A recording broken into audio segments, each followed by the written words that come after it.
Anniversary of his movie Star Wars, and this week his lifetime of contributions to the local film community is being honored by the San Francisco International Film Festival. Please welcome George Lucas.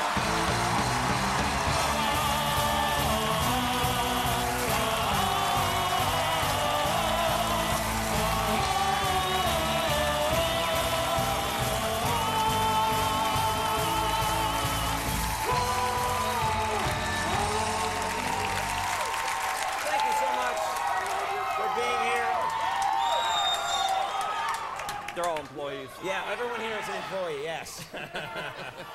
You know, first of all, I hope you don't now regret inviting me into Lucasfilm. I think I set your company back 30 years in that time now. No, the animators need to be liberated. Yeah, once in a while. Yeah, That's nice. It was very good. And I also want to compliment you on your hair. Before the show, I visited you in the dressing room, and you can do it when you want to do it. No, yeah. It's all a special effect. Yeah, very nice. So much to talk about. I can't believe it's the 30th anniversary of Star Wars. Does it seem like 30 years to you?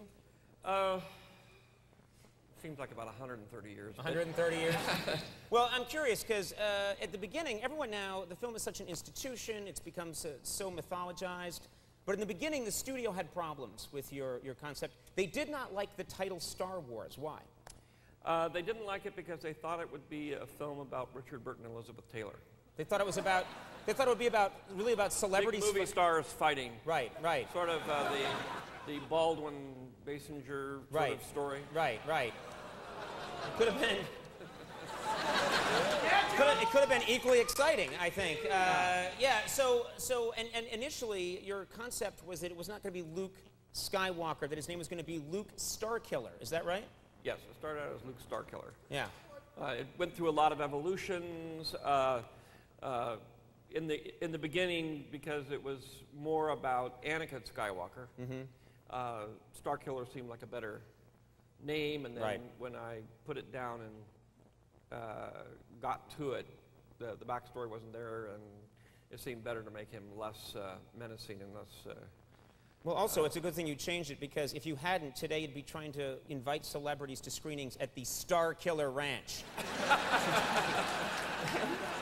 Come to the Starkiller Ranch! I'd rather not, if it's all right with you.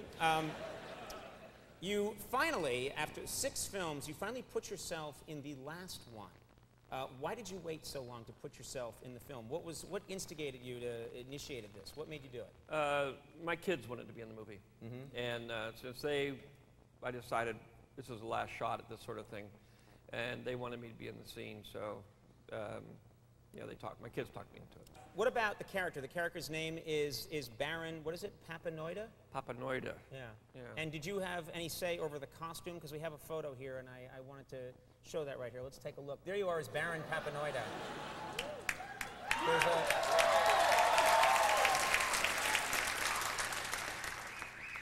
I look like I'm from The Wizard of Oz. Yeah, yeah.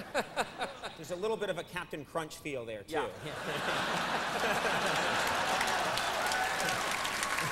Just a tad. It must stun you how the fans of Star Wars, unlike any other fans, they have mastered every detail of the films. They know the characters, they know the mythology so well that it must stun you. Occasionally they must challenge you. Okay, here you are, George Lucas, you're getting some coffee. I bet you can't answer this question. Well, I have the advantage in that people don't know that my middle name is actually W. So I am the other GW. Right. And I am more than the decider.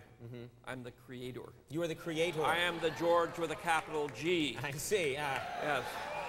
My employees... You're very confident. My employees call me God, but my children call me garbage. Well, I want to see how good you are. Jordan, who was featured in the remote, Jordan Slansky believes he can stump you with a question. Jordan thinks he's the best. I think we should bring Jordan out right now. Jordan, would you mind?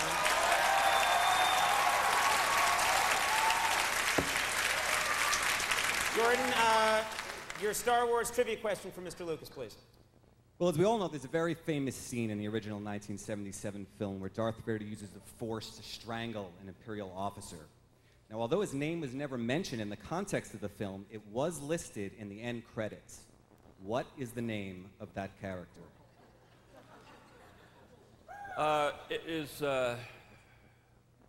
Conan Antonio Motti. Hey, correct!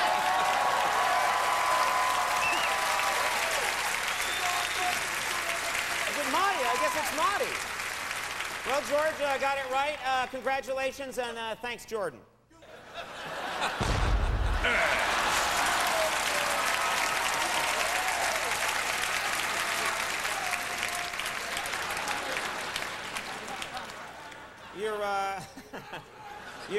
You're doing a Star Wars television show now, is that correct? You're working on one. It's in development.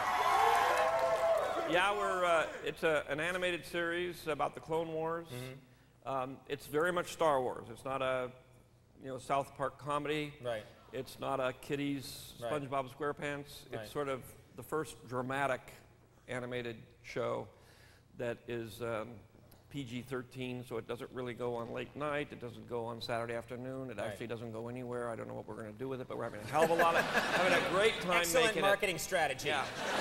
You love it, and you'll never see it. Well, if you don't mind, we have a couple of Star Wars characters that we would like to audition as possibly being in the show. Is that, we're here, and I don't see you often, if you don't mind. All right, first up, I hope you enjoy him. Let's get him out here right now. We call him R2 Mr. T2. Let's see what you think.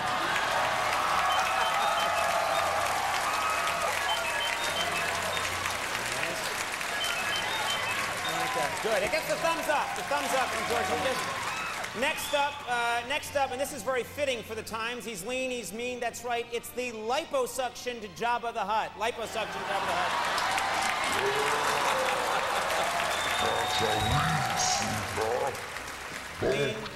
Feeling good. And finally, we have... You're never coming back. And finally... we have a Wookiee with deep-felt religious beliefs dating back to the Old Testament. Please welcome Chewbacca.